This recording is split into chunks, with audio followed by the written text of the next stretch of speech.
Բարև ձեզ, այսօրվա մեր հյուրը Գրիզելտա Կիրակոսյանն է, ով արդեն 2.5 տարի է բնակվում է Չինաստանում։ Բարև ձեզ Գրիզելտա ջան։ Բարև ձեզ։ Շնորհակալ եմ հրավերս ընդունելու համար։ Ես նույնպես։ Վստահ եմ հետաքրքիր զրույց կունենանք։ Անկասկած, կանենք ամեն ինչ դրա համար։ Այսօր մի քիչ կշեղվեմ իմ հարցերից, առաջի հարցս անվան հետ կապված կլինի։ Շատ յուրահատուկ անուն է, ինչի հետ է կապված, հայկական չի, չէ՞ երևի ամեն դեպքում։ Չէ, անունս իրականում գերմանական ծագում ունի եւ տատիկիս անունն է եղել, ում համարել իր քեռին է ընտրել անունը, կապված իտալացի գրող Բոկաչիոյի հենց նույնանվան հերոսուհու հետ, գրքի հերոսուհու անունն է եղել Գրիզելտա, ու այդպես գիրքը կարդալիս տպավորվել է հերոսուհու թե կերպարով, թե անունով, ու որոշել է, որ իր քույրիկի անունը պետք է լինի Գրիզելտա, ու տատիկիցս անունը եկել է հասել է ինձ, ինքը գերմանական ծագում ունի, բայց կարծեմ 1990-ականներից, եթե չեմ սխալվում, դադարել է Գերմանիայում որպես անձնանուն օգտագործվելուց, հիմա շատ հազվադեպ կտեսնենք այս անունը Գերմանիայում, ներկայումս ավելի շատ օգտագործվում է Լատինական Ամերիկայում։ Պետք է խոստովանեմ, որ ես սկզբից այդքան էլ չէի սիրում իմ անունը, որովհետև ում ներկայանում էի, անունս ասում էի, օ, այս ինչ երկար անուն է, ոնց կարող են քեզ կարճ դիմել եւ այլն, բայց մի անգամ մասնակցեցի հաղորդման, ավելի ճիշտ ոչ թե մասնակցեցի, զանգահարել էի հաղորդմանը, որ ողջուն է իմ սիրած հյուրերին, պատվիրեի իմ ցանկացած երգը եւ հաղորդավարը շատ տենց բուրըն եւ պոզիտիվ դրական արձագանքից, ու ես հասկացա, որ չէ, ես բավականին օրիգինալ ու գեղեցիկ եմ։ Իրոք սիրուն հետաքրքիր անուն է։ Ինձ էլ թվում է ինչ-որ մուլտֆիլմի այն դրական այն ցենց ուժեղ կերպարի անունն է լինելու, ասում եմ երբ կլինի, որ վերջնական սկսենք, արդեն հարցնեմ տեսնեմ ես ինչ անուն է։ Իրականում դեպքում կերպարի մի փոքր փոխված, նաև Մոխրոտիկի մուլտիկի մեջ է օգտագործված, խորտ քույրերից մեկի անունն է, բայց իրեն ասում են Գրիզել։ Ինքը տարբեր տեսակներ ունի՝ Գրիզել, Գրիզելլա եւ Գրիզելտա։ Ընդ որում օրիգինալ տարբերակը դյով է, Գրիզելտա, բայց չգիտեմ ինչու մեր Հայաստանում որոշել են, որ տեյով պետք է գրեն։ Ավելի նուրբ է, էլի ստացվում։ Ահա, տեյով ավելի նուրբ է, չնայած որ պետք է խոստովանեմ, որ ինձ ավելի շատ պորտուգալական եւ իսպանական արտասանությունն է դուր գալիս, Z-ն արտասանվում է այնտեղ S եւ S-ն D-ի հետ մի փոքր ավելի օրիգինալ հնչողություն է տալիս, Գրիսելդա, ինձ այդ արտասանությունն է ավելի դուր գալի, բայց անգլիական տարբերակն էլ բաց չի։ Դե լավ, եկեք պատմեք մեզ ինչպես եք հայտնվել Չինաստանում։ Ինչու հենց Չինաստան։ Հարցին գուցե մի փոքր երկար պատասխանեմ, որովհետև իրականում մինչև Չինաստան հայտնվելը ես հայտնվել եմ նաև Գերմանիայում 2017 թվականին բակալավրիս իմ ուսումը ավարտելուց հետո որոշեցի, որ պետք է մագիստրատուրա շարունակեմ Գերմանիայում։ Գերմանիայում ապրեցի 3.5 տարի եւ կորոնայի պատճառով ստիպված էի վերադառնալ Հայաստան, չնայած որ այդ ժամանակ ինձ համար մեծագույն երջանկություն էր Հայաստան վերադառնալը, որովհետև իմ առաջին փորձն էր հայրենիքից եւ ընտանիքից հեռու ապրելը օտարության մեջ եւ այն ժամանակ մտածում էի, որ չէ, ինչքան էլ դժվար լինի, ինչքան էլ ինչ լինի, յուրաքանչյուր մարդ պետք է իր երկրում ապրի։ 2020 թվականներ վերադարձա Հայաստան, բայց երբ որ ապրում ես որոշ ժամանակ քո երկրից հեռու, սովորում ես արդեն օտար երկրի նիստուկացին, սովորություններին, մտածելակերպին, հասկանում ես, որ քո երկրում նորից ադապտանալը, չնայած նրան, որ ծնվել ես, մեծացել ես, 21 տարի ապրել ես քո երկրում, բայց այդ 21 տարի փափուկ բամբակների մեջ մեծանալուց հետո, երբ որ ձևավորվում ես լիարժեք անձնավորություն օտար երկրում ու նորից վերադառնում ես, հասկանում ես, որ դժվարություններն իսկապես շատ են, մտածելակերպի առումով, նիստուկացի առումով, վերաբերմունքի, ինչու՞ չէ նաև ֆինանսական որպես մասնագետ, իսկ մեր ոլորտը կարծում եմ նորություն չի, որ այդքան էլ զարգացած չի, ցավոք սրտի, ուսումնական ոլորտում չես կարող գնալ այնքան առաջ, թե ֆինանսապես, թե որպես մասնագետ, այնքան որքան որ օտար երկիրը կարող է քեզ տալ այդ հնարավորությունը։ Եվ տարբեր երկրներ աշխատանք փնտրելու փորձս ձախողելուց հետո հասկացա, որ երևի թե ամենառեալ արագ տարբերակը Չինաստանն է, քանի որ Չինաստանում շատ տարածված է օտար երկրի ուսուցիչներ վերցնելու, hire անել հա, այո, այդ մշակույթը եւ առաջարկը, պահանջարկը։ Եվ այդպես տարբեր երկրներում ոչինչ չստացվելուց հետո որոշեցի, որ պետքա գամ Չինաստան, չնայած որ երբևիցե որևիցե հետաքրքրություն սեր ասիական որևէ երկրի հանդեպ չեմ ունեցել ու երբեք չէի պատկերացնի, որ ես Չինաստան գալուց հետո կհասկանամ, որ մի շաբաթ հետո ես խնդանում եմ այս երկրի համար։ Իրանց նիստուկացը, իրանց մտածելակերպը այդքան էլ չի տարբերվում մեր Հայաստանից ու երբեմն ինձ նույնիսկ թվում է ես երկրորդ Հայաստանում եմ, այսպես ասած։ Եվ այդպես Գերմանիայից վերադառնալուց 2.5 տարի հետո լավ աշխատանք, լավ կարիերա ունենալու այդ ձգտումը բերեց ինձ Չինաստան։ Բայց ինչ սպասելիքներ ունեիք, ոնց որ արդարացվեց ամեն ինչ, այսինքն։ Այո, իհարկե, սպասելիքներս այն էր, որ ես հնարավորություն կունենամ լավ վաստակել իմ մասնագիտության մեջ։ Սպասելիքներս այն էր, որ հնարավորություն կունենամ ինքս ինձ կատարելագործել որպես մասնագետ, ինչը հենց այդպես էլ եղավ, նույնիսկ կարող եմ ասել, որ շատ ավելին, քան ես սպասում էի, որովհետև ես այսօր այնքան կատարելագործված եմ որպես teacher, որպես ուսուցիչ, դասավանդող, ինչու՞ չէ նաև որպես լեզվաբան, որ ես գտնում եմ լիարժեք, որ իմ այստեղ ապրելու 2.5 տարիները ինձ լիարժեք ձևավորել են այնքան ուժեղ մասնագետ, որ ես բացի անգլերենից կարող եմ հիմա դասավանդել նաև իսպաներեն, իսկ շուտով կսկսեմ դասավանդել նաև անգլերենի գրականություն, ոչ միայն անգլերեն, այլ նաև անգլիական եւ ամերիկյան գրականություն։ Որպես մասնագետ եմ աճել այստեղ, ոչ միայն մնացած առումներով, իսկ սպասելիքները նույնիսկ այո, կասեմ, որ ավելին են։ Yes. Իսպաներեն հենց այդտեղ եք սովորել։ Երբեմն ես եթե անգլերեն բառեր օգտագործեմ, հա, ոչ մի խնդիր։ Իսպաներենը հենց այդտեղ սովորեցիք։ Ահա։ Չէ, իսպաներեն սովորել եմ իմ մասնագիտական երկրորդ լեզուն է, բակալավրիատի շրջանակներում եմ սովորել, քանի որ մենք լեզվաբանություն էինք սովորում, ուստի պարտավոր էինք երկրորդ մասնագիտական լեզու ընտրել, եւ վախտի բերման թե պատահման մեզ ընկավ իսպաներենը։ Ես միշտ իտալերենի եւ Իտալիայի սիրահար եմ եղել այդ շրջանում, ինչ իսպաներեն լեզվին ծանոթանալու, միշտ ցանկություն եմ ունեցել իտալերեն սովորելու, բայց որ պատահականության սկզբունքով այդ օրը մեզ ընկավ իսպաներեն լեզու, սկսեցի ուսումնասիրել իսպանյան, իսպաներեն լեզուն, իսպանական մշակույթը, հասկացա, որ իրանք ուրիշ հրաշք են, ուրիշ աշխարհ են, թե լեզուն, թե մշակույթը, եւ այդպես ստացրեցի իրեն իմ երկրորդ մասնագիտական լեզուն։ Իհարկե չեմ կարող ասել, որ native speaker-ին, լեզվակիրին համարժեք այժմ խոսում հասկանում եմ իսպաներեն, ի տարբերություն անգլերեն, որ անգլերենի հետ ոչ մի խնդիր չկա,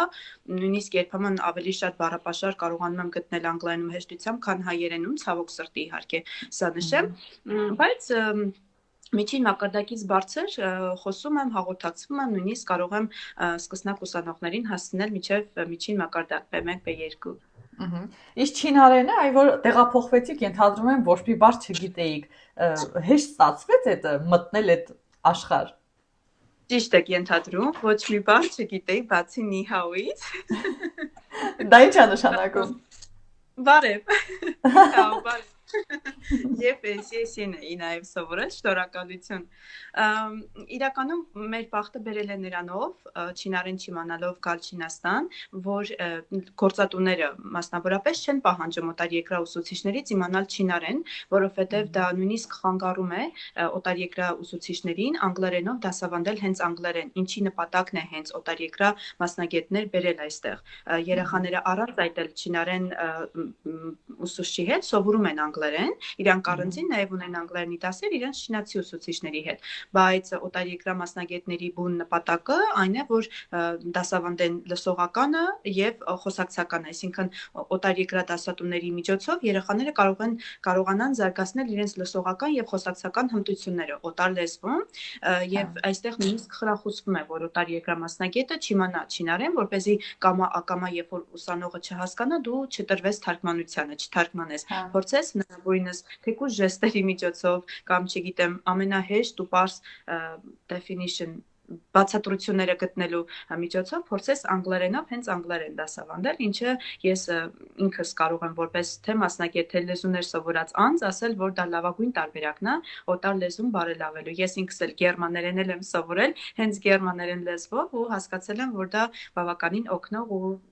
բարելավող տարբերակ է լեզու սովորելու։ Բայց հասցնում եք ժամանակի ընթացքում չինարեն էլ սովորեք։ իր բարձրությունը հաշվի առնելով։ Այս պահին չինարեն սովորում եմ Duolingo-ով, ինքս ինձ, փորձում եմ որոշ բառեր, նախադասություններ, ես կարող եմ արդեն չինարեն ասել, որ ես չինարեն լավ չեմ խոսում, ես անգլերենի ուսուցչուհի եմ, ես սիրում եմ սովորել չինարեն, այսպես տարական որոշ նախադասություններ կարող եմ ասել, որոշ բառեր գիտեմ,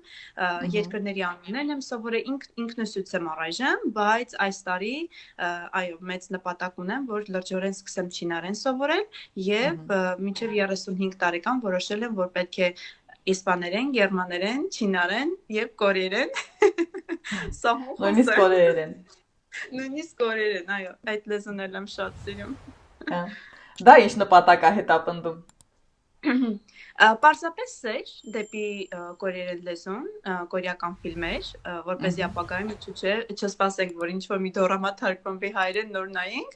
որ իմանանք լեզուն, կարող ենք ցանկացած պահի ցանկացած ֆիլմ դիտել, իսկ իրենց ֆիլմերը տանում են քեզ 7-րդ երկինք։ Հասցրել եք բայց Կորեա գնալ։ Ցավոք դեռ ոչ, ցավոք ճամփորդության առումով մի փոքր դեռ ժամանակի առումով հատկապես շատ չունեմ այդ հնարավորությունը, բայց կամաց դեռ 2.5 տարի է ինչ Չինաստանում եմ, կամաց իրականացնեմ հա ցանկություններն ու նպատակները եւ բացի իհարկե սերը դեպի կորեան եւ կորեական մշակույթի լեզուն նաեւ նորություն չէ որ դորամաներն են գնալով տարածում գտնում պահանջարկ կա բավականին շատ կորեանից թարգմանիչների թե ֆիլմերի առումով թե այլ ոլորտներում կարծում եմ ապագայում երբ որ կարողանամ տիրապետել այս լեզուները ինչու՞ չէ նույնիսկ այլ մասնագիտական ոլորտներում նույնիսկ կկարողանամ դրսևորել ինձ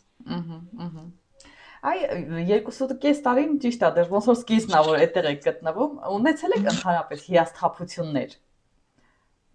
Կամ ինչ-որ բանից ոնց որ կոտրվեք, որովհետև շատ է տարբերվում։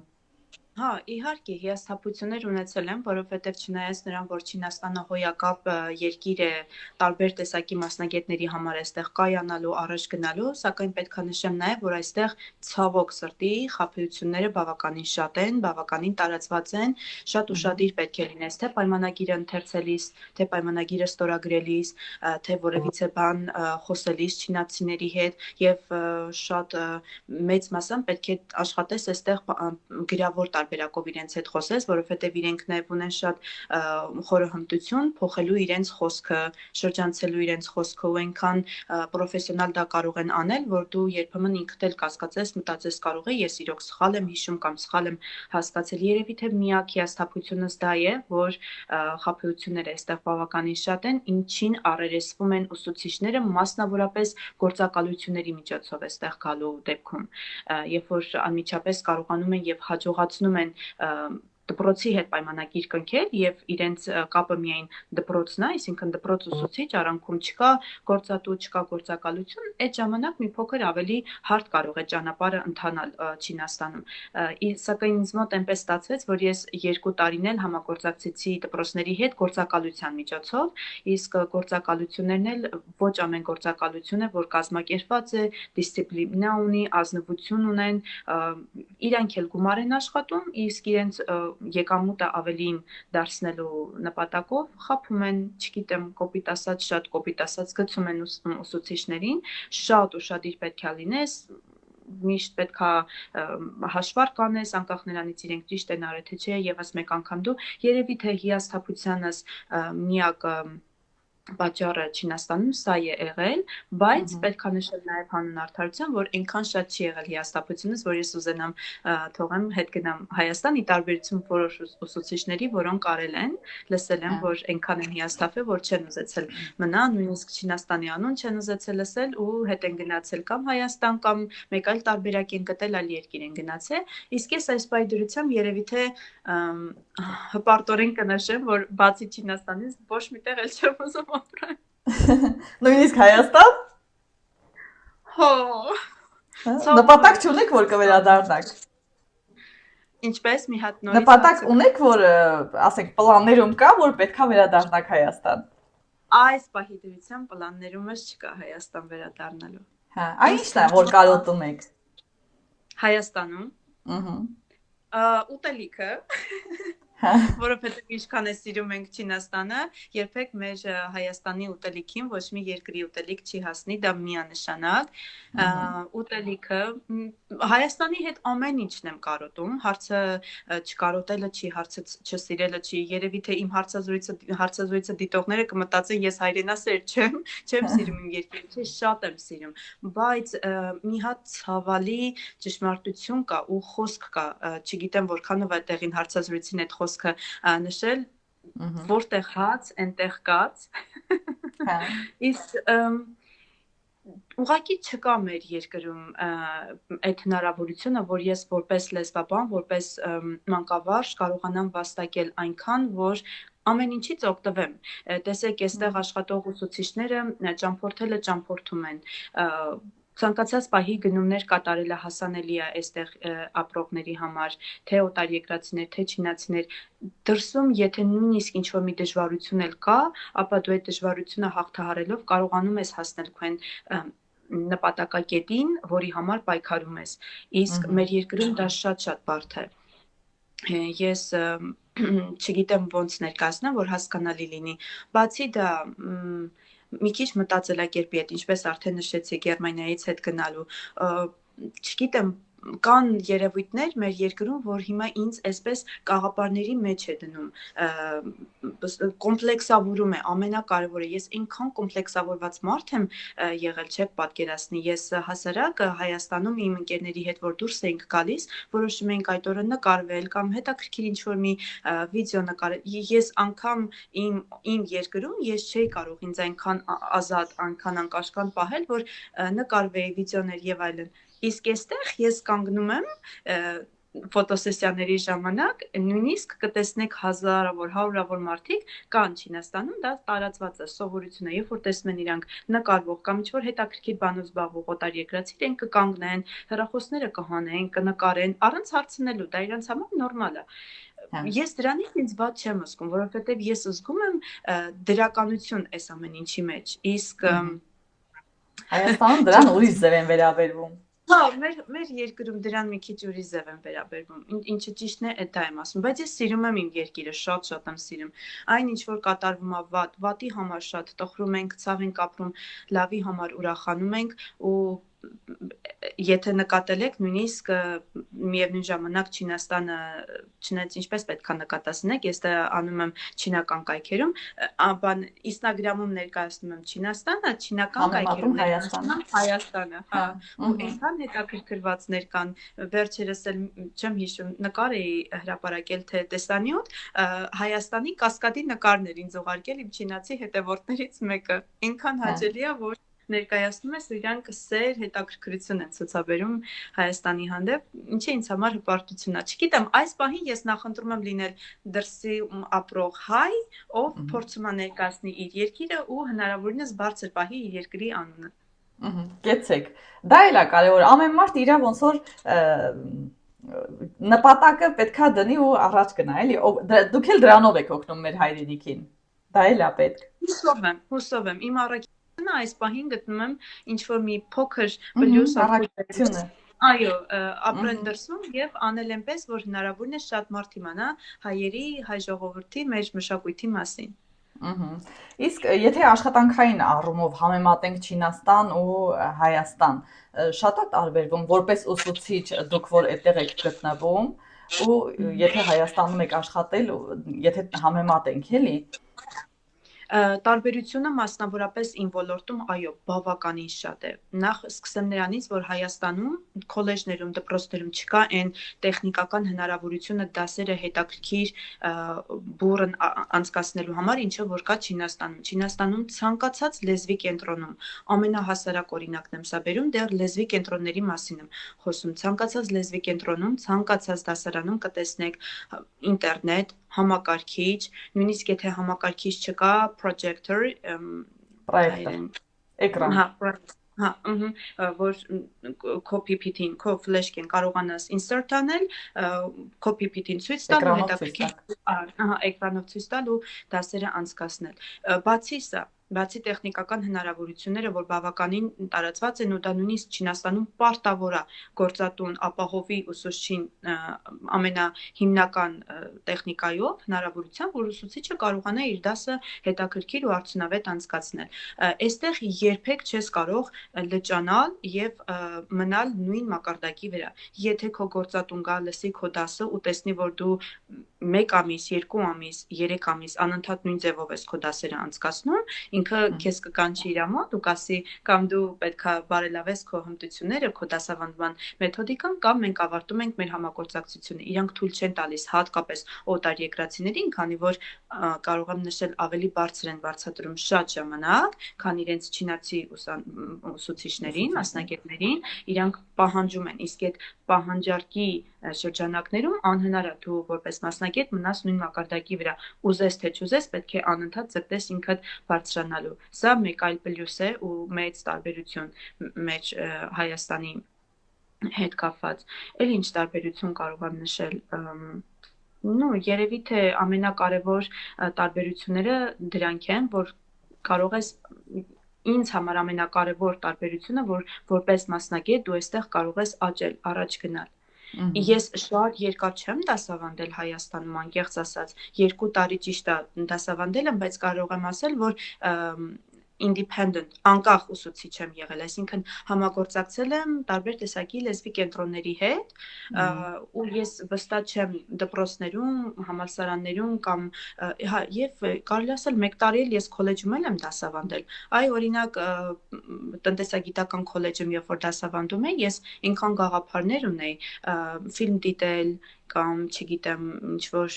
հետաքրքիր վիդեոներ բերել, բայց չկար մեր դասարաններում այդ հնարավորությունը։ Ես այո, 1 շաբաթ, 2 շաբաթ շուտ պետքա տեղեկացնեի տնօրինությանը, որ ես նման ինչ որ տեխնիկայի հետ կապված նման դաս եմ ուզում անցկացնեմ, որ իրենք այդ օրը կարողանային պրոյեկտորը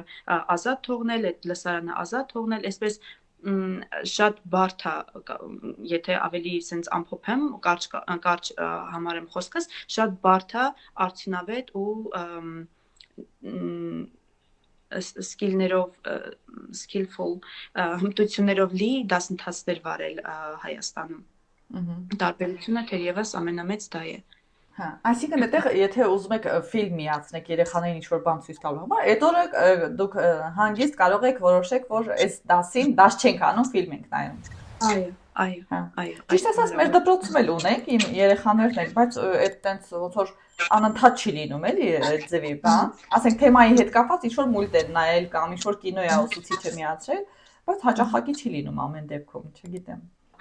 Ֆիլմ դիտելը այստեղ էլ շատ հաճախակի չենք անում։ Մեր դասընթացները հիմնականում անցնում են լսողական վարժություններ անելով, խաղեր խաղալով։ Դե ես հիմնականում դասավանդում եմ մեծերին, 8+ ուսանողներին եմ դասավանդում։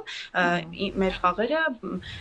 դիալոգներ կազմել, երկխոսություններ կամ չգիտեմ, թատերական ինչ-որ հետաքրքիր ներկայացում անգլերենով, ինչ-որ մի թեմա եք որոշում, ներկայացում եք, պատրաստում եւ գալիս եք այստեղ անգլերենով ներկայացնում եք կամ հարց-պատասխան ուսուցչի հետ կամ ուսանողների հետ, այսպես խաղեր ենք հիմնականում խաղում, բայց իմ օրինակը նրանում ներկայանում, որ եթե նույնիսկ ուզենաս ցանկացած բայ փոխել քո դասավանդման ոճը, process-ը, ընթացքը, դու ունես այդ հնարավորությունը անմիջապես, հասանելիությունը միշտ կա։ Հա, ողջունելի է էլի, որ իրենք էլ են ընդունում փաստորեն, իսկ մեր մոտ ոնց որ այդ ստեղծագործական պահը մի քիչ դեռ դժվարությունների փուլում է։ Բայց դասերը էլեկտրոնային եք անում փաստորեն, եթե համակարգչով բան։ Չէ, դաս էլեկտրոնային նկատի ունեք, որ ասեցիք համակարգչով պետքա ցույց տանք բան, ասենք երեխաները պետքա թուղթ գրիչ ունենան, որ ինչ-որ բան գրեն, տնային բերեն ցույց տան։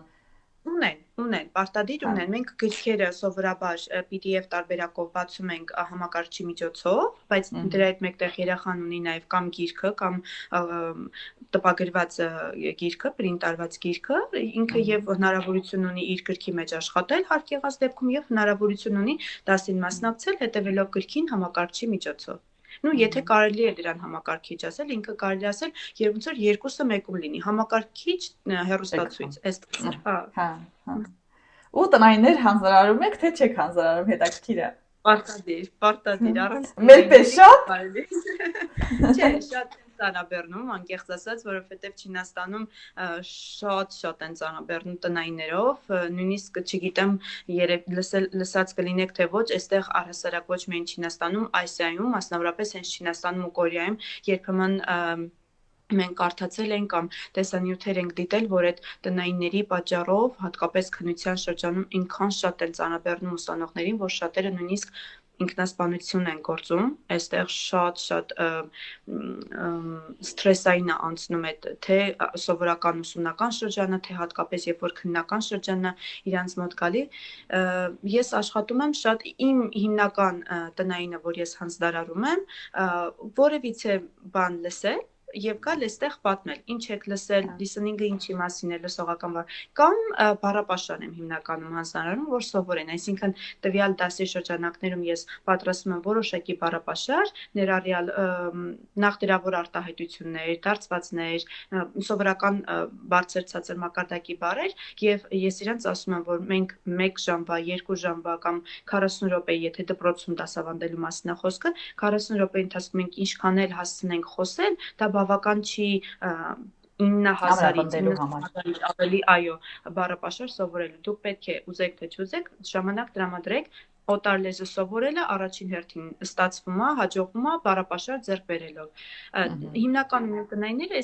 այս ոճի թեթև տնայիններ են լինում, որ ամեն դեպքում երեխեքը առանց այդպես ծանրաբեռնված են, ես անհանգստանում եմ իմ ուսանողների համար։ Այ եթե համեմատենք Հայաստանի աշակերտ ուսանողները ու Չինաստանի, ում հետ ավելի հեշտ շփվել է։ Ինձ թվում է Չինաստանում ավելի լսող են, չէ՞։ Ենթարկվող են։ Եթե խոսքը գնում է հեշտ հաղորդակցման իրար հասկանալու մասին, իհարկե Հայաստանի ուսանողները, որովհետև ամեն դեպքում մեր հայ ուսանողներն են, եթե ես անգլերեն ինչ-որ մի բան ասեմ, իրենք չհասկանան, մեր հայերենը կա ու կա։ Իսկ կառավարելու առումով որպես ուսուցիչ աշակերտ Չինաստանում ավելի հեշտ է ու էական չէ թե դու որ տարիքի ուսանողներին ես դասավանդում։ Ես high school-ում եմ դասավանդել ավագ դպրոցում ու իրենք ուղղակի ունեն այդ մշակույթը լսելու ուսուցչին, հարգելու ուսուցչի խոսքը։ Իսկ մեր Հայաստանում մի քիչ այսպեսի մտածելակերպ կա։ Ես արդեն ավագ դպրոցի ուսանող եմ կամ ես քոլեջի ուսանող եմ, ես ինքս պետք է որոշեմ ինչ եմ ուզում։ Կուզեմ կսովորեմ, կուզեմ չեմ սովորի։ Իսկ այստեղ այդ մտածելակերպը մի քիչ ավելի տարբեր է։ Այն տեսանյութն էի նայել, որ ավագը ապտակել էր աշակերտներից մեկի, զարմացել է, ասում եմ, վայ, այ Հայաստանում այդ ձևի բան ինձ թվում է չէր լինի։ Չէ՞։ Չգիտեմ։ Ինչ արեցիք դուք, բայց վերջում մոտեցաք տնօրենին, թե որ իր աղջիկներ էլ ճիշտ չհամարեցիք ներկայացնեք։ Կուզեք մի քիչ պատմեք այդ դեպքը։ Հա, իհարկե։ Ես նախ սկսեմ նրանից, որ մենք որպես օտար երկրյա ուսուցիչներ, կարելի ասել, նման տեսակ իրավիճակներին չենք խառնվում։ Դա ոչ միայն մեր օտար երկրյա ուսուցիչների որոշումն է, այլ նաև դպրոցի պահանջարկը, դրվածքը եւ պահանջարկը, որովհետեւ յուրաքանչյուր դասարան ունի իր դասղեկը, չինացի դասղեկը, ով պարտավոր է զբաղվել նման հարցերով, լսել ուսանողների խնդիրները, բողոքները եւ այլն։ Ես իհարկե, քանի որ իմ դասի ընթացքում էր կամա այդ իրավիճակը տեղի ունեցել, ես փորձեցի հանդարտեցնեմ, տվյալ ուսանողին աղջկան ասացի, որ կարիք չունի ինքը դրամա սարքելու իրավիճակը, որովհետեւ ոչ մեկի համար ոչ մի տարբերություն չկար։ Ինքը կգար կասեր, թե մյուս ուսանողները կգային ինձ այդ խնդրանքով կդիմեն։ Ես իրան հասկացրեցի, որ ինձ համար դուք բոլորդ հավասար եք։ Էական չի դու տնօրենի աղջիկն ես կամ դասարանի ավագն ես, ինձ համար բոլորդ հավասար եք ու էական չի դու կգայիր ինձ կհարցնեիր, թե նրանք են եկել ինձ հարցրել։ Իմ երկուսիդ պարակայում էլ ես նույն թույլատվությունն էի տալու, նույն արձագանքն էի տալու, ինչ որ տվել եմ։ Իսկ տղային ապտակելուց հետո մենք ոչ մեկս ոչինչ չհասցրեցինք, ասել նույնիսկ ես, որովհետև դա ակնթարթային տեղի ունեցավ։ Մենք ոչ մեկս չէինք ակնկալում, որ ինքն այնքան բուռն կարձագանքի իրավիճակին, ի տղան անմիջապես վերցրեց աղջկա ձեռքից, դուրս եկան լսարանից ու գնացին իրենց դասղեկի մոտ։ Հա։ Իսկ որ հետագայում հարցը ոնց լուծվեց կամ ինչ եղավ, այդ արդեն դուք ոնց որ չեք խառնվում, էլի փաստորեն։ Չէ, չեմ խառնվել ու անկեղծ ասած կարծեմ չեմ էլ հարցրել ինչպես հարցը լուծվեց, որովհետև հաջորդ դասին արդեն բոլորը ներկա էին, ամեն ինչ լավ էր, ասում էինք, խոսում էինք, մենք մեր դասը խաղաղ էին ու ես չուզեցի ինչ որ հարցերի միջոցով նորից իրավիճակը թեժացնեմ, որտեղ ինքը շատ էմոցիոնալ աղջիկ է, շատ էմոցիոնալ։ Նույնիսկ կարողա ես իրեն ինչ որ հարց տայի, ինքը չհասկանար հարցը ու դրանից ինքը սկսեր հուզվել, կարմրել։ Դրա համար, որ քանի որ խաղաղ էր հաջորդ շաբաթ արդեն դասի ընթացքում ասի դե լավ, չկոպիտ ասած չբզբզամ։ Բայց ինչ որ այտենց հատուկ պահանջ կա իրանց ներսում, որ այսինքն եթե աշակերտը ուզում է շուտ գնա, պետքա ավագը տեղյակ լինի, ավագը մոտենա այդ տնօրենի աղջիկը, որ այդ ձև էր էլի վերաբերվել ապակել։ Չէ, նման պահանջարկ չկա։ Այդտեղ էական չի, տնօրենի աղջիկը կամ դասանի ավագը կգար թույլատվություն կխնդրեր, թե դասանից ցանկացած մեկը իրենց ֆիզկուլտուրայի դասատուն պարզապես խնդրել էր, ասել էր խնդրեք օտար երկրաուսուցչին 10 րոպե շուտ թողնի ձեզ ազատ, որովհետև իրենք մարզասրահում activity ունեին պատրաստելու անելու ու չկա որևիցե այդպես պահանջարկ կամ սովորություն կամ ադատ, որ պարտադիր պետքա տնօրենի աղջիկը կամ դասարանի ավագը գա հարցնի, չկա, ինքը ուղղակի էմոցիոնալ անձնավորություն լինելով հանդեպ, ինքը որոշել էր, որ ինքը դա պարտադիր պետք է անի։ Հա։ Բաներ էլի պաշտոնի չարաշահում ա մոտել։ Հա, պաշտոնի չարաշահում։ Իսկապես այդ իրավիճակն է։ Հա։ Այ հիմա նոր տարի է, չէ՞ այդտեղ։ Թե անցավ արդեն։ Չէ, մի քիչ կպատմի։ Իհարկե, կավարտվի մարտի 3-ին։ Իրականում մեր քաղաքում պետք է նշեմ, ցավոք սրտի շատ տխուր անցնում նոր տարին, ի համեմատություն նախորդ քաղաքի։ Նախորդ քաղաքում կարծեմ 3-4 օր անընդմեջ մենք լսում էինք հրավառություն, վայելում էինք այդ հրավառությունը տարբեր քաղաքի հատվածներում, բայց այստեղ կարծես թե չկա, որովհետև ես կարդացել եմ, որ Չինաստանում արգելվել է հաճախակի կամ նույնիսկ նոր տարվա օրերին արգելվել է հրավառությունը ելնելով ժողովրդի եւ քաղաքի անվտանգությունից ու կարծում եմ, որքանով որ հասկացել եմ, սա արդեն երկրորդ տարին է, որ ես այստեղ այս քաղաքում դիմավորում եմ նոր տարին ու անցնում է այսպես пассив, առանց հրավառության, ավելի հստակ ասեմ, առանց հրավառության, հավանաբար դա է պատճառը, երևի իրենք հետևում են ուղղակի օրենքին, սակայն իմ նախորդ քաղաքում Ջենջոյում բավականին ակտիվ էին այդ առումով, հա, հրավառություն 3-4 օր անընդմեջ քաղաքի տարբեր հատվածներում եւ այլն։ Դե ինչ պատմեմ, իրենց համար սա ոչ միայն ամանոր է, այլ նաեւ ընտանեկան վերամիավորման շրջան, որովհետև ելնելով տարբեր քաղաքներում ունեցած հնարավորությունից կան լիքը երիտասարդներ կամ թեկուզ մեծահասակներ, ովքեր հեռանում են իրենց ընտանիքներից այլ քաղաքներում լավ աշխատանքի հնարավորությունների համար եւ այս նոր տարվա շրջանը իրենց ընտանեկան վերամիավորումն է։ Իրենք գրեթե այս շրջանում ամեն օր ընտանիքներով հավաքվում են, բարեկամներով եւ այլն, ընտրում են, չգիտեմ, միասին ժամանակ են անցկացնում, խաղեր են խաղում, սա իրենց համար ուղղակի նոր տարի չի, սա իրենց համար մշակութային sense մի հատ կարևորագույն շրջան է ու այսօր ես պատրաստվում եմ հրապարակել մի հատ վիդեո, թե 5 կարևոր բան, ինչ չպետք է անես չինական ամանորի ընթացքում, չգիտեմ, ասեմ հիմա դրանք։ Ասեք մեկը հետո է գնալու այս մի վիդեոն, երևի 3 շաբաթ հետո։ Իրենք ունեն սովորություններ, ադատներ, առաջին օրը մազ չեն լվանում եւ հատակ չեն սրբում, քանի որ դա իրենց համար համարվում է հաջողությունը, բարի բախտը, քեզանից բանելու նշան։ Ինչ կարևոր չի, ինչքան կեղտոտահատակը չեք սրբելու։ Մաքրել ենք։ Գումարտ պարտքով չպետք է խնդրես այս շրջանում, դա էլ ոնց որ համարում եմ, որ ֆինանսական սթրես կամ ճգնաժամ կբերի տարվա ընթացքում, եւ մյուսը որն էր։ Եվ իրենք կամ 4 թվից բաղկացած կամ կենտ թվից բաղկացած նվերներ միմյանց չեն տալիս, որովհետև 4 թիվը չինարենում հնչում է նույն կերպ, ինչ որ մահ բառը, իրենք արտասանությամբ գրեթե նման են միմյանց, ու իրենք համարում են, որ հատկապես այս տոնական օրերին չպետք է 4 թվից բաղկացած կամ կենտ թվից բաղկացած նվերներ իրար նվիրեն։ Մնացած առումով ինչ ասեմ, դամփլինգս են ուտում 3 իրենց համար հենց մասնավորապես դամփլինգսը այդ մեր պիլմենին է, խինկալին խինկալին էլ չի, խինկալին շատ մեծ է, հենց այդ ռուսական պիլմենին է, նույն պիլմենին է, իրանք ասում են դամփլինգ, երեք իրենց համար դամփլինգներ պատրաստելու եւ համտեսելու օրեր, շուտով գալու է իրենց Lantern Festival, լուսնային չէ, Lantern հայերեն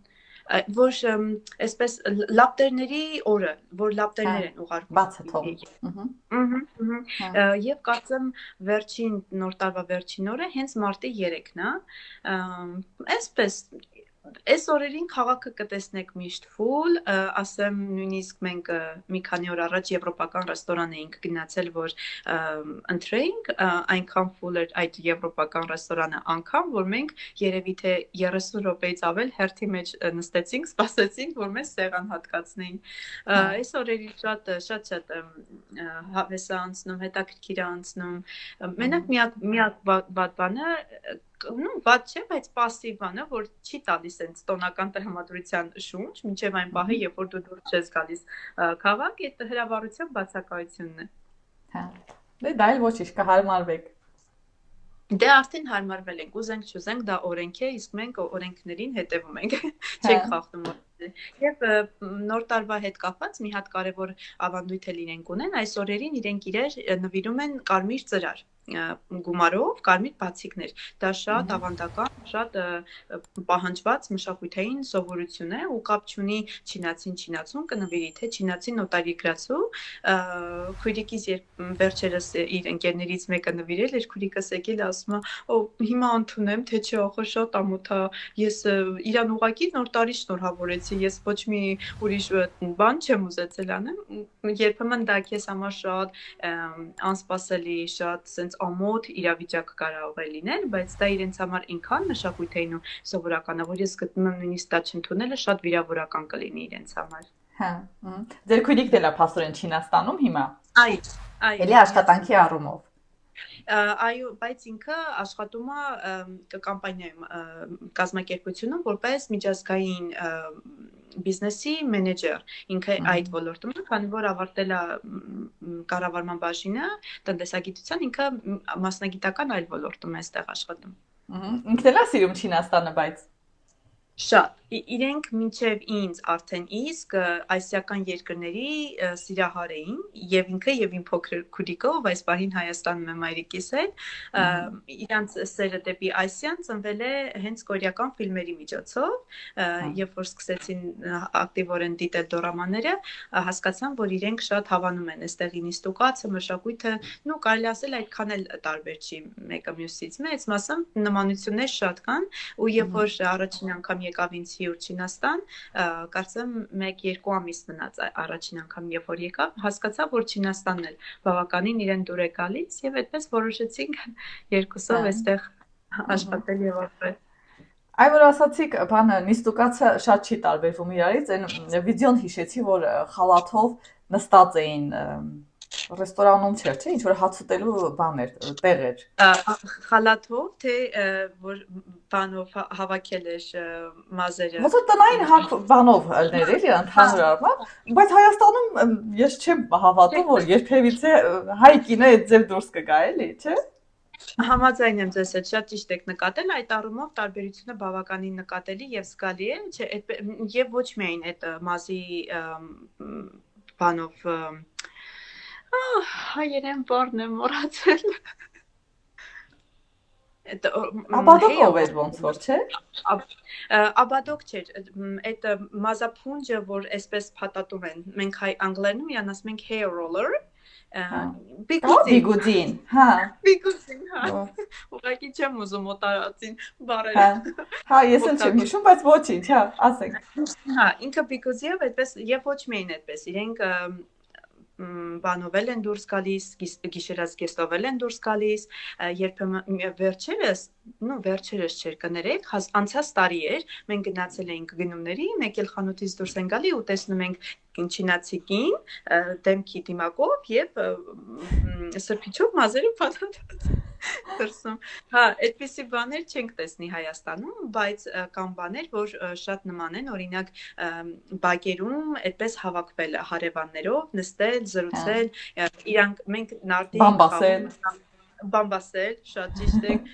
իրանք մաջոկ են խաղում ու իրանք էլ շատ ունեն հարևաններին սենց հետևելու ով եկավ, ով գնաց, ում հետ եկավ, ինչի գնաց, ինչի եկավ, այդպիսի բաներ։ Ես ապրում եմ իմ տան տերերի հենց դիմաց, մենք դիմաց ենք ապրում, մեր տան տերերի ծնողներն են մեր դիմացի տանը ապրում ու մենք ամեն անգամ ինչքան տանից դուրս են գալի կամ վերադառնում ենք, մեր տատիկը մի անգամից լույսի արագությամբ դուրս է գալիս, տեսնի ով եկավ, ինչի եկավ, այդ առումով նմանությունները շատ են այդ հետաքրքրասիրության առումով։ Էլ ինչ կա, որ հարցեր տալ, հետաքրքրվել, ինչու ես եկել, ինչ ես այստեղ անում։ Հետաքրքրասեր են, էլի։ Շատ հետաքրքրասիրության առումով ենք բավականին միմյանց նման։ Աղջիկ տղա հարաբերությունների մեջ այդ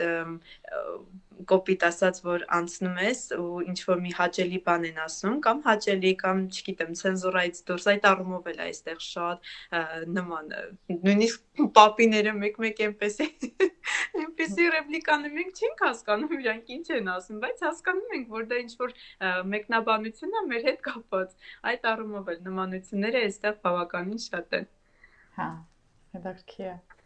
Այ եթե համեմատենք այդտեղի ոստիկանություն կամ բուժ սպասարկում, ինչ կասեք այդ երկու ոլորտի հետ կապված։ Չեմ ուզում պատմել ասեմ, էլի Հայաստանի մասին,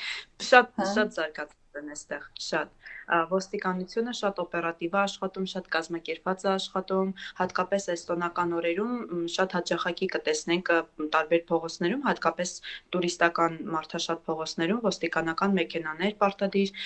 դրած, բժշկական ոլորտը բավականին զարգացած, չկա այդպիսի խնդիր,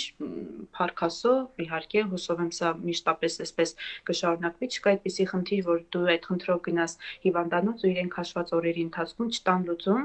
իսկ ես ցավոք սրտի պետք է նշեմ, Շուշան ջան, որ Հայաստանում պարբերաբար եմ ես գնացել ստուգումների, մասնավորապես ականջի հետ կապված, քանի որ փոքր ժամանակ ծովի ջրից ես ականջի խնդիր եմ ունեցել, ամոթ բան չկա, ինչը կա, դա եմ ներկայացնում, հուսով եմ իմ անկեղծ հարցազրույցը կհավանեն հեռուստադիտող, ասեմ, թե YouTube-ի դիտողները, լսարանը, ես ունեցել եմ այդ անհրաժեշտությունը պարբերաբար գնալ բժշկական ստուգման, մասնավորապես իմ ականջի հետ կապված, ու վերջին շրջանում կարծեմ հենց 2022-ից հետո էր, 23-ից սկսած,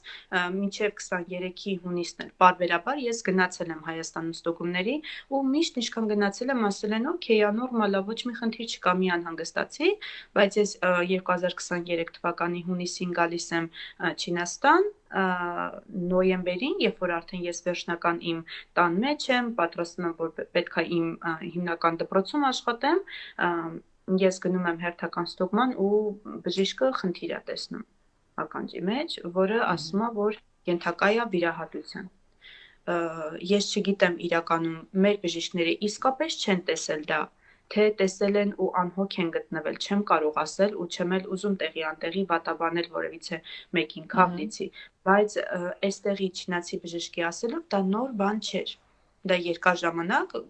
գոյություն ունեցած խնդիր է եղել իմ ականջի հետ կապված, իմ ընկերուհիները այստեղ եղած ժամանակ էլի մաշկի հետ կապված խնդիր են ունեցել, հաշված մեկ ամսվա ընթացքում այնպես են ազատվել այդ խնդրից, որ նայում ենք մինչև հիմա ու զարմանում ենք, ոնց կարողացան իրենք այդ խնդրից ազատվել, այն դեպքում, երբ որ երկար տարիներ փորձել են այդ խնդրին լուծում տալ Հայաստանում։ Բան չունեմ ասելու, մեր Հայաստանում էլ շատ լավ բժիշկներ կան, ատամնաբուժներ կան շատ լավ, ես ինքս ատամների խնդիր փառք Աստծո չեմ ունեցել երբեք, 2 անգամ եմ ունեցել, որից մեկը լուծվել է Հայաստանում ու ես մինչև հիմա շատ գոհ եմ։ Մենք ունենք շատ լավ բժիշկներ, բայց մեր Հայաստանի խնդիրը կայանում է նրանում, որ այդ լավ բժիշկներին հասանելիություն չկա ամեն մեկին սարքավորումներ։ Այո, պետք է լինես ֆինանսապես շատ կայացած, որ կարողանաս քեզ թույլ տալ այդ լավ բժիշկին, իսկ այստեղ անկախ նրանից որքան ես դու կայացած, դու կարաս ցանկացած պահի, ցանկացած խնդրի համար դիմել ամենալավ մասնագետին։ Ու այստեղ իրականում շատ լավ մասնագետներ։ Եթե դու լավ մասնագետ չեղար այստեղ, մոռացի, դու երբեք իրավունք չես ունենա հիվանդանոցում աշխատելու։ Հա։ Բայց ապահովագրությունով, ասենք, վիրահատությունը կամ մաշկի խնդիրը լուծվեց, անվճար էլի։ Իհարկե, ապահովագրությունն ամեն բան լուծել։ Հա, հետաքրքիր է։ Ինչը Չինաստանից կուզեիք, որ լիներ Հայաստանում։ Այդ հենց բժշկական զարգացվածությունը շատ կուզեի լինել, գիտեք, այստեղ շատ տարածված է, որ մասնագետները ժամանակ ժամանակ գնան օտարերկիր վերապատրաստումների, ինչը բացակայում է, որքանը որ ես հասկացել եմ, մեր երկրում բացակայում է այդ սովորությունը։ Բան չունեմ ասելու, գուցե ֆինանսի հետ է կապված, մեր երկիրը չունի այդ ռեսուրսը, չունի այդ հնարավորությունը եւ այլն։ Կուզեի դա հնարավորության դեպքում բերեի Հայաստան, մեծ ու լայն փողոցները։ Երևի արտադրություն Չինաստանի պես կուզեի շատ արտադրություն լինել մեր երկրում, օրինակ ես ինքս առողջ ապրելակերպի սիրահար եմ, արդեն 8 տարի կլինի, ես անառողջ հատկապես քաղցրակեր եմ, ես շատ քաղցրակեր եմ, առանց շոկոլադի, առանց քաղցրի ես իմ օրը եւ իմ կյանքը չեմ պատկերացնում, բայց դրա հետ մեկտեղ ես սովորական շաքարով պատրաստված քաղցեղեններ աշխատում եմ ընդհանրապես չօգտագործել, փոխարենը վերցնում եմ ամբողջ հատիկի ալյուրից պատրաստված ինչ-որ քաղցրեղեններ կամ ստևիայով պատրաստված շոկոլադներ, ստևիան դա շաքարի փոխարինիչ է, որը ստանում են բույսից եւ չի պարունակում ածխաջրեր, չի պարունակում կալորիա, ինքը անվնաս է մարմնի համար։ Կուզեի շատ նման տեսակ արտադրություն բերեի Հայաստան ու դա տարածում գտնել մեր երկրում, կարծում եմ մեր երկրում էլ բավականին շատ օգուտ կտար նման տեսակ արտադրությունը, բժշկական բարձր սպասարկման հնարավորությունը, էժան ապրուստը շատ էժան է այստեղ ամեն բան։ Կամ որոշ բաներ իհարկե, որ թանկ են,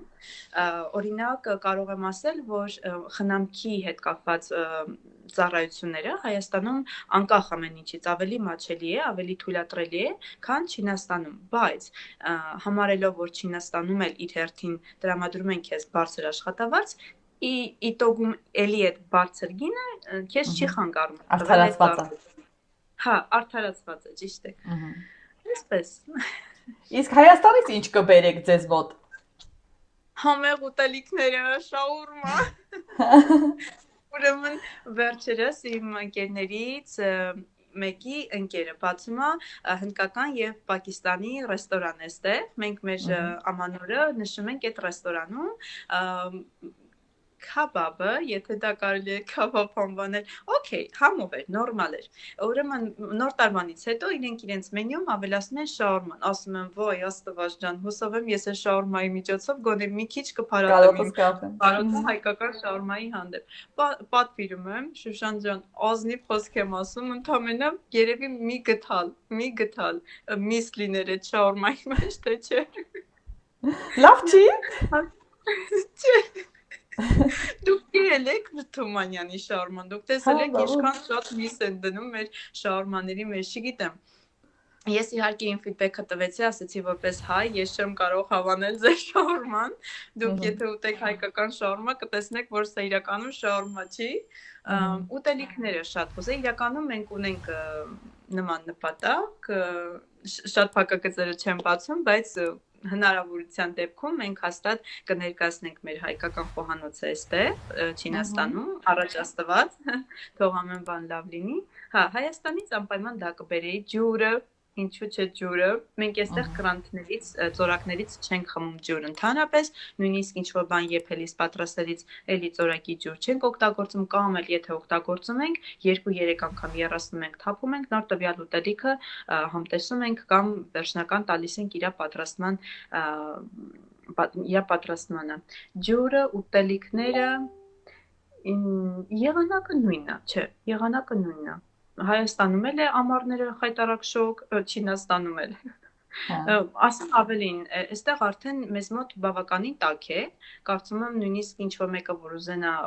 կարճ վիճակով դուրս գա, օքեյ կլինի։ Հայաստանում էլ որքան հասկացել եմ, արդեն տաք է։ Այս պահին հա։ Հետաքրքիր է։ Այ եթե Գերմանիայի հետ համեմատենք, Գերմանիայից ինչը կբերեիք Հայաստան, որ այդ նույնը Չինաստանում էլ չեք գտնում։ Գերմանիայից կարգապահություն եւ ժամանակը կարևորելու զգացողություն։ Գերմանացիները շատ հստակ են ամեն ինչում։ Եթե իրանք ասեցին հա, հան կմնա հա։ Եթե իրանք ասեցին չէ, չեն կմնա չէ։ Եթե իրանք ասեցին մենք ձեզ ժամը 7-ին կզանգահարենք, իրանք պարտադիր ժամը 7-ին զանգահարում են։ Ես մի անգամ Գերմանիայում հարցազրույցի առաջարկ ստացա, հենց ժամը 7-ին ասեցին, օքեյ, ձեզ համար երեկոյան ժամը 7-ին զանգենք, ասեցի հա։ Ես պատրաստել էի իմ ընթրիքը, պատրաստում էի ուտել, ու ես հույս չունեի, որ իրանք ինձ հենց ուղիղ ժամը 7-ին կզանգեն, բայց իրանք ինձ հենց ուղիղ ժամը 7-ին զանգեցին։ Գերմանիայում, դե տրանսպորտամիջոցը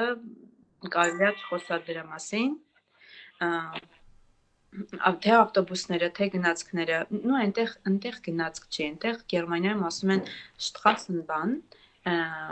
ոնց որ տրամվայ, չէ, տրամվայի նման է իրանց գնացքները եւ գետնանցումով են ընթանում եւ փողոցի վրայով։ Քաղաքի մեջ փողոցի վրայով։ Իրանցը հենց ոչ թե train են ասում, այլ հենց Straßenbahn, ոնց որ եթե շատ բառացի թարգմանեմ, հենց փողոցային գնացք, այդպես է ստացվում։ Շատ հարմարավետ է։ Բժշկության առումով չեմ կարող իրականում ասել ինչա Գերմանիայում, որովհետեւ շատ չեմ օգտվել, փառք Աստծո, այդ 3.5 տարին կատարյալ առողջ եղել, որովից այդպիսի խնդիր չեմ ունեցել, որ գնամ, մենակ մի շրջան կար, որ իմ դեմքը բավականին կարմրում էր ու տեղ-տեղ նաև կարմիր ցաներ դուրս տալիս, պարզապես հասկանալու համար ինչը կարա խնդիր լինի, մի անգամ մեր ընտանեկան բժշկի մոտ եմ գնացել, ով պարսկա հայ էր։ Բախտերդ վերել է։ Հա, բախտս վերել էր իսկապես։ Բայց իսկ խոհանոցը Չէ, Գերմանիայում խոհանոց չկա։ Չէ, ոչ նորմալ թխվածքներ ունեն, ոչ նորմալ։ Երևի միակ համեղ բանը, որ կարող եմ առանձնացնել, շնիցելն է, դա հավի կրծքամիսն է, որը լանգետի նման տափակացնում են, թաթախում են իրան բանի մեջ, ձվի, ալյուրի եւ պաքսիմատի մեջ եւ կամ կարող են ձեթի մեջ իրեն տապակել կամ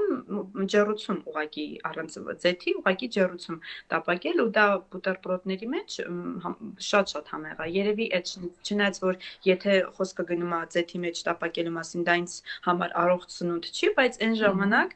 երբեմն ինձ թույլ տալիս է, որովհետեւ դեռ չէի մտել առողջ ապրելակերպի մեջ։ 2017-ին եմ գնացել, 2018-ից երբ որ արդեն ուսանող էի ու տեղափոխվել էի Քյոլ, նոր մարզասրահի բան վերցրեցի, անդամակցություն ու այդ շրջանից նոր, բայց մինչ այդ տենց հաճախակի ես մի անգամ Ես գնացել եմ որպես գերմաներեն ասում ենք օփեամեչն, ինքը ոնց որ երեխաների խնամակալության աշխատանքային ծրագիր է, որով մեծ մասամբ գնում են եւ այնտեղ են անմիջապես փորձում ուսանող դառնել, որովհետեւ այդ ծրագրով երբ որ գնում ես, կարիք չունես սառը հաշվեհամար ցույց տալ դեսպանատանը,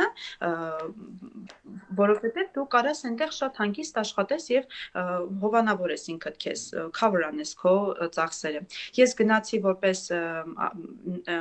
babysitter, այսպես ասած, 6 ամիս հետո նոր դարձել եմ ուսանող ու երբ որ իմ գերմանացի ընտանիքի համար շոկոլադե տորտ էի թխել, իրանք բոլորը ասեցին, սա ամենահամեղ տորտն է, որ մենք երբևէ կերել ենք։ Կասկած չունեմ։ Գերմանիայի դիսցիպլինան ու ճշտապահությունը ամենաառաջինը։ Ես հիմա էլ այդ դիսցիպլինայով եմ ապրում, ճիշտ է, երբեմն իմ ընտանիքի անդամներն ու ընկերները ուզում են ինձ սպանել դիսցիպլինայի համար, բայց ես սիրում եմ այս դիսցիպլինան, չգիտեմ, ես սիրում եմ ամեն ինչը այսպես կարգավորված ուտելու ժամային առումներն էլ իրանք ինքան հստակ են ու դա ինձ այնքան դուր է գալիս 8-ից 9 իրանք պարտադիր նախաճաշում են 11-ից 12-ից 1-ը ճաշում են,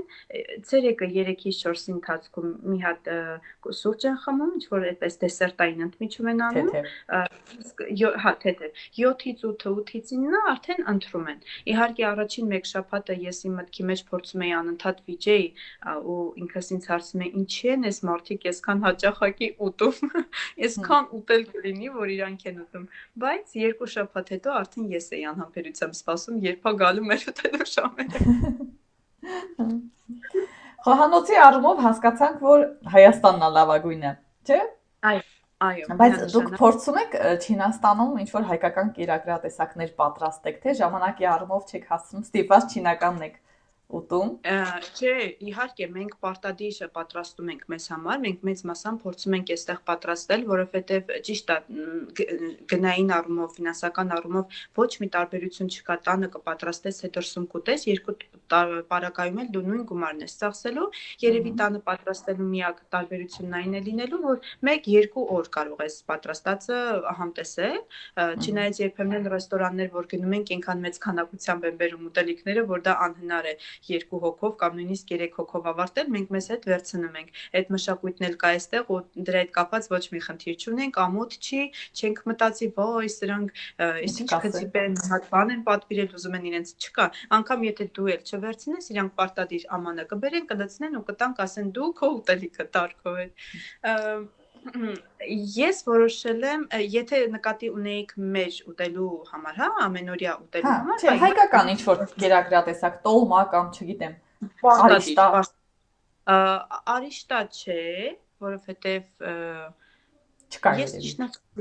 հա, այստեղ դժվար լինի արիշտա հայկական, կոնկրետ հենց հայկականը դժվար լինի, ու անկեղծ որ ասեմ, այդքան սեր էլ չունեմ արիշտայի հետ, առհասարակ պաստայի հետ այդքան սեր չունեմ, մի անգամ տոլմա ենք պատրաստել, ավելուկով ճաշ ենք պատրաստել մի անգամ, խաշել ենք կերել այստեղ, բայց հանուն արդարության պետք է նշեմ, խաշը մենք չենք պատրաստել, մենք այստեղ շատ լավ հայ աղջիկ ունենք, ով ամուսնացած է չինացի տղայի հետ, հայ-չինական ընտանիք են ու ինքը պատրաստում է այդպես հայկական գաթա, հայկական քաղցր սուջուղ, խաշ եւ այլն, իրենից բան արեցինք, պատվերը արեցինք, բայց ես որոշել եմ, որ պետքա հատկապես իմ ինստագրամյան բլոգի համար որոշել եմ ժամանակ պատրաստել հայկական ուտելիքներ, իհարկե ոչ միայն ես, քուրիկիս օգնությամբ պատրաստելու ենք ուտելիքները, դուրս ենք գալու փողոց եւ խնդրենք պատահականության սկզբունքով, երևի հիմնականում կմոտենանք այնպիսի մարդկանց, ովքեր անգլերեն կխոսան, կհասկանան, փորձեն ու իրենց կարծիքը հայտնեն։ Ես նմանատիպ վիդեո արդեն արել եմ 2 անգամ հայկական գաթայի հետ, հայկական գաթան է, մեկ էլ քաղցր սուջուղը, երկուսն էլ շատ դրական է եղել, շատ,